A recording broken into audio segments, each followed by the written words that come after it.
Sabe quando a gente vê um videogame simulando a física do mundo real com uma perfeição incrível, ou como um serviço de meteorologia consegue prever o tempo? Bom, por trás de tudo isso, existe uma matemática que muitas vezes não tem uma resposta exata, uma solução perfeita.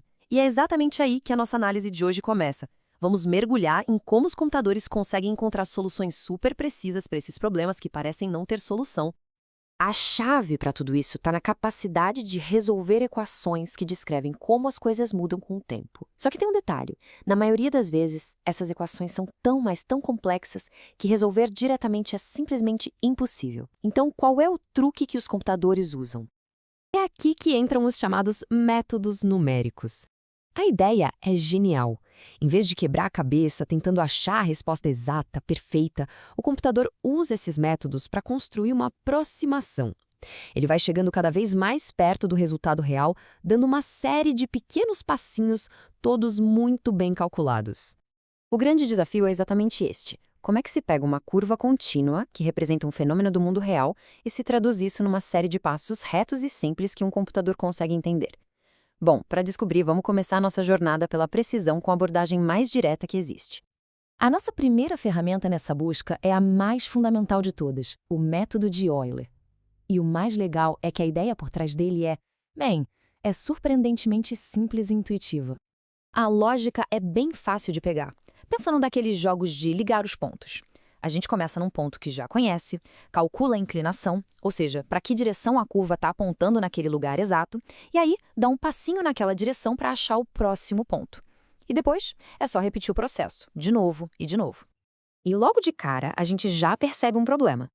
Como cada passo que a gente dá se baseia só na direção do ponto de partida, a nossa aproximação em azul começa a se desviar, a se afastar do caminho real que está em vermelho. São errinhos pequenos, mas que vão se acumulando. E olha, os números não mentem. É só acompanhar a coluna erro. A cada passo, o valor dela só aumenta. Fica bem claro como aquelas pequenas imprecisões vão virando uma bola de neve. No final, o erro já está em 0,230. É um começo, claro, mas dá para fazer bem melhor. Certo. Então o método de Euler é simples, mas essa mania dele de se desviar do caminho é uma falha bem clara. E isso nos leva direto para uma evolução muito inteligente, o método de Euler melhorado.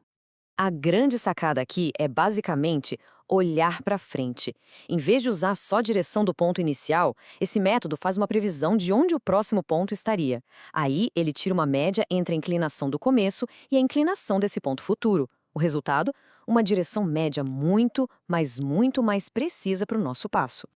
E na prática, o que acontece é impressionante. Esse ato simples de tirar a média das inclinações cria um caminho que, olha, ele praticamente abraça a curva verdadeira. A precisão aumenta de um jeito notável. A diferença é gritante. E os números provam isso. Vamos olhar a coluna erro de novo. O erro final agora é de só 0,0156.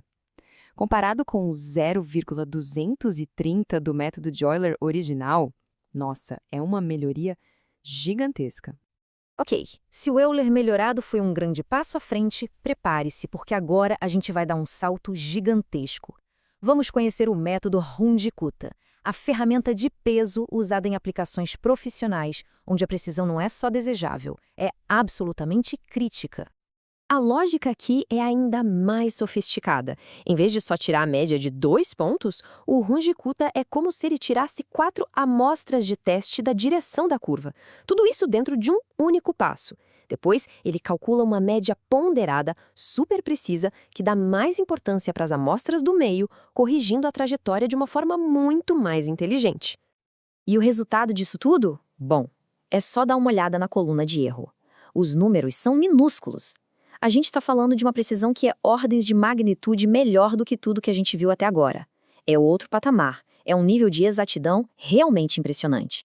Muito bem, agora a gente pode colocar tudo na mesa para o grande confronto final, comparando os resultados dos nossos 3 competidores lado a lado. Essa tabela é o clímax da nossa busca. Fica muito clara a jornada. A gente parte do erro bem grosseiro do método de Euler, passa pela melhora significativa do Euler melhorado e chega no erro quase inexistente do Runge-Kutta. É o retrato perfeito de como, a cada salto em complexidade, a gente ganha uma precisão imensa. A comparação visual torna a diferença brutalmente clara. A barra do erro de Euler é um arranha-céu de imprecisão perto das outras. Já a do erro de Hunchkutta, ela é tão pequena que a gente mal consegue enxergar na mesma escala. A diferença não é só grande, é monumental. E com isso, a gente chega na conclusão fundamental de toda essa análise. Existe uma troca, uma relação de custo-benefício que é inevitável. O método Runge-Kutta entrega uma precisão incrível, fantástica, mas ele exige muito mais poder de processamento do que o método de Euler, que é simples e rápido, mas bem menos preciso.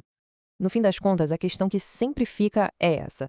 Para um problema específico, o que é mais valioso? Velocidade máxima, quase instantânea, ou uma precisão praticamente perfeita? É a resposta para essa pergunta que guia engenheiros e cientistas na hora de escolher a ferramenta certa para cada trabalho, seja para a física de um jogo, que tem que ser super rápida, ou para uma simulação climática, onde cada casa decimal importa.